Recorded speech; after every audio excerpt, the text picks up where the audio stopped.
As I said before, listening is a skill. And most people keep saying Kyrie Irving apologized. If he did, I didn't hear it.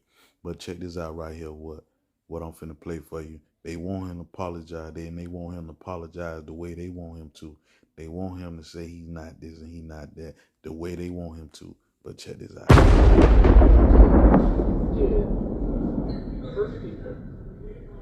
Yeah, I think I can ask a better question. It's just, where were you when I was a kid, figuring out that 300 million of my ancestors are buried in America?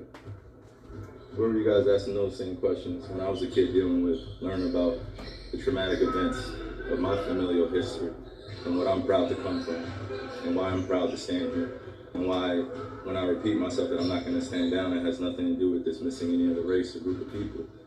I'm just proud of my heritage and what we've been through. And the fact that this has pinned me against the Jewish community. And I'm here answering questions of whether or not I'm sorry or not on something I didn't create. And it was something I shared. And I'm telling everybody I'm taking responsibility. And that's where I sit.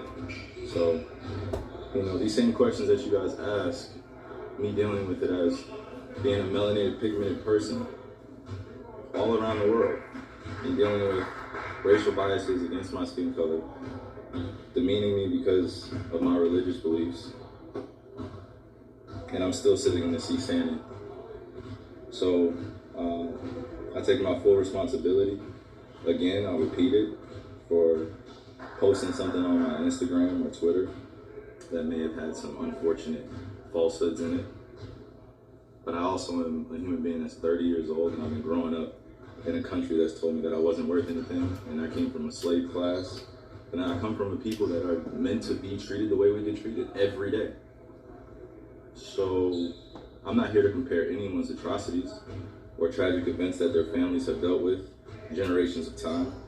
I'm just here to continue to expose things that our world continues to put in darkness. I'm a light. I'm a beacon of light. That's what I'm here to do. You guys ask me questions about basketball, I give you my expert opinion. You guys ask me about other things, I give you my opinion, and it's met with whatever you believe the perception or the deception is.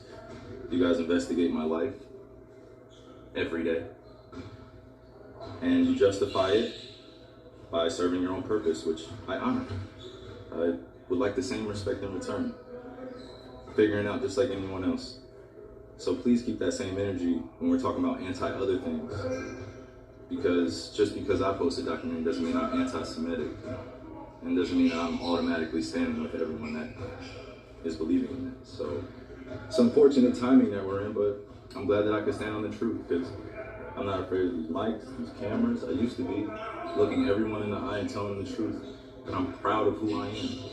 Any label that you put on me, I'm able to dismiss because I studied. I know the Oxford Dictionary, you look it up, right? One of the biggest mistakes I had in being a kid was not knowing European or Western language. Until I started looking it up and understanding the definitions and why they say, if you want to trick a black person, put them in a book. I was wondering my whole life why they said that. Now I'm 30 years old and I know reading is a superpower because it helps me understand where I'm going and where I come from. It's like a tree with roots. Kyrie, the documentary listed among falsehoods. It said the Holocaust didn't happen. Again, those falsehoods are unfortunate. And it's not that I don't believe in the Holocaust. I never said that.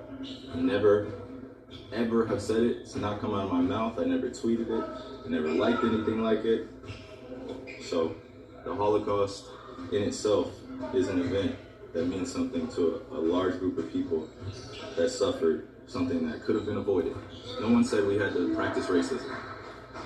No one said we had to treat each other like garbage. No one said that I had to stand here today and understand that many people that come from generations 60 years ago, 40 years ago, enslaved some of my ancestors still, spiritually, mentally, and emotionally, and it's still going on.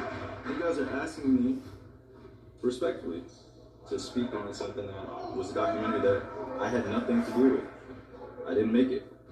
So just please keep that same energy when you guys are addressing me. Kyrie, for the record, do you have any anti-Semitic beliefs? Again, I'm going to repeat. I don't know how the label becomes justified because you guys ask me the same questions over and over again. But this is not going to turn into a spin around cycle, questions upon questions. I told you guys how I felt.